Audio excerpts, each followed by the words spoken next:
ఆహార పదార్థాల వల్ల ఆరోగ్యం రావాలి కానీ, ఆహార పదార్థాల వల్ల మనకి క్యాన్సర్ జీన్స్ లేకపోతే ఫ్రీ రాడికల్స్ ఎక్కువైపోవడం, ఆక్సిడేటివ్ స్ట్రెస్ ఎక్కువైపోవడం అన్నది అర్థం కాని విషయం. సో, మీ దృష్టిలో ఏ ఆహార పదార్థాలు కాలక్రమంలో మనం తినకూడని తినేస్తున్నాం? ప్రతి ఆహార పదార్థం కూడానండి చాలా సార్లు ఏమవుతాయంటే ప్రాపర్‌గా స్టోర్ చేసుకొని, ప్రాపర్‌గా కుక్ చేసుకొని, ప్రాపర్‌గా సెలెక్ట్ చేయబడిన ఆహార పదార్థాలు ఇంపార్టెంట్.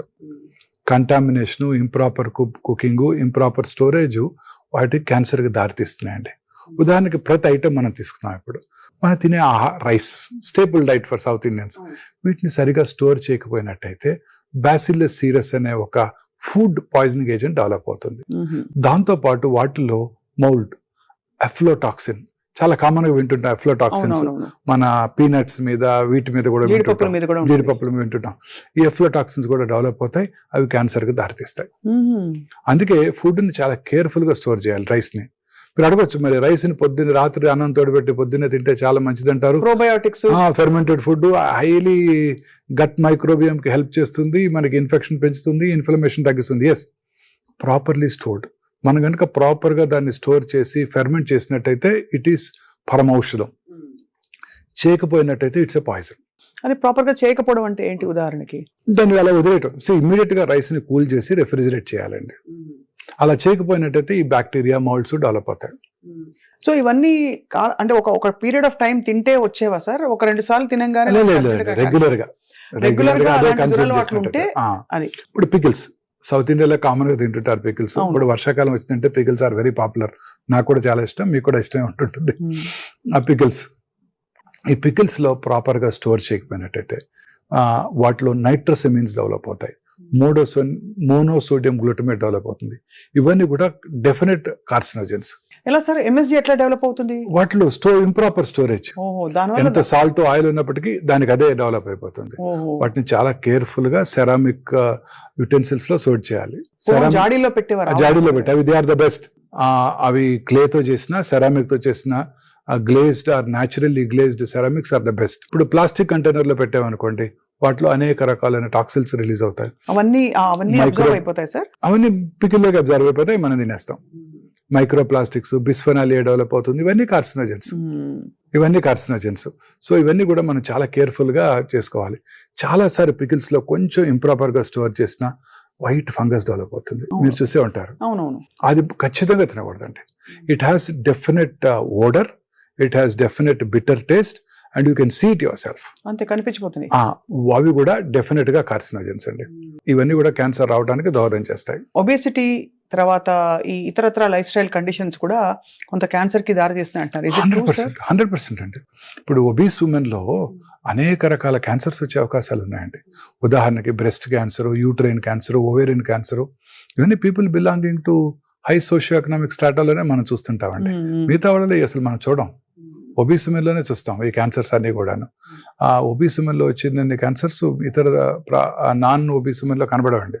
అంటే నిజంగానే మరి బాగా చదువుకుని అప్పర్ మిడిల్ క్లాస్ సొసైటీలో ఉన్న వాళ్ళకి ఈ యాక్సెస్, ఈ అన్హెల్దీ హ్యాబిట్స్ కి ఎక్కువ అలవాటు పడే పరిస్థితులు చూస్తున్నారా సార్? ఎస్, డెఫినెట్ గానండి. ఇప్పుడు cancers are seen in only people belonging to higher socio economic strata. People పేద వర్గాల్లో కూడా క్యాన్సర్స్ చూస్తుంటాం, అవి డిఫరెంట్ క్యాన్సర్స్. ఉదాహరణకి గర్భసించి ముఖద్వార cancer people belonging to lower socio economic strata. ఎందుకంటే HPV వ్యాక్సిన్, ఇంప్రాపర్ హైజీన్, పరిశుభ్రత మెయింటైన్ చేయకపోవడం డ్యూరింగ్ దేర్ మెన్స్ట్రల్ సైకిల్స్, ఆ వైరస్ ఎక్కువగా వ్యాప్తి చెందటం. అదే బాడీ క్యాన్సర్స్ ఒబీస్ ఉమెన్ లో చూస్తుంటాం, ఓవేరియన్ క్యాన్సర్స్ ఒబీస్ ఉమెన్ లోనే చూస్తుంటాం. సార్ మీరు ట్రీట్ చేసిన ఎన్నో కేసెస్ లో వందల వేల కేసులు మీరు చూస్తుంటారు. మీరు చాలా ఛాలెంజ్ గా తీసుకుని ట్రీట్ చేసిన ఒక కేసు సక్సెస్ఫుల్ గా can you share with us? ఒకటి కాదు, 100 ఉంటాయి. Every case is a challenging case madam. చాలా సార్లు మనం పేషెంట్ కి రిస్కీగా ఉంటుంది, ఈ ఆపరేషన్ రిస్క్ తో కూడుకుందని. ఫర్ ఎగ్జాంపుల్ అన్నవాహిక క్యాన్సర్స్, వేరస్ మనం చెస్ట్ ఓపెన్ చేయాల్సి ఉంటుంది, అబ్డామిన్ ఓపెన్ చేయాల్సి ఉంటుంది. 64-year-old లేడీ, థిన్ బిల్ట్, వాళ్ళలో ఈ క్యాన్సర్స్ వస్తుంటాయి. అప్పుడు సర్జరీ రిస్క్ తో కూడుకుంది అనుకుంటాం, వాళ్ళు సేవ్ అయిపోతారు. So it's every case is challenging. But బాగా చలించిపోయిన కేసు చాలా సార్లు చాలా ఎర్లీ క్యాన్సర్స్ చూస్తుంటామండి. ఎర్లీ క్యాన్సర్స్ కూడా అవి కూడా తిరగబెట్టచ్చు అండి. సో అందుకే మా గురువు గారు డాక్టర్ ఎస్ఎస్ రెడ్డి గారు ఒక చక్కటి మాట చెప్పారు.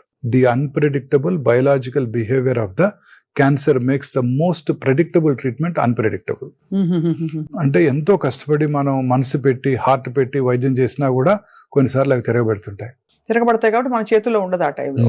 బట్ అయినా కూడా సార్ మీరు తప్పకుండా మీ మనసుతో మీరు ట్రీట్ చేసి చాలా మీరు చెల్లించిపోయిన ఒక ఉదంతం చెప్పండి సార్. అండ్ ఒక మేల్ బ్రెస్ట్ క్యాన్సర్ పేషెంట్ అండి, మేల్ బ్రెస్ట్ క్యాన్సర్.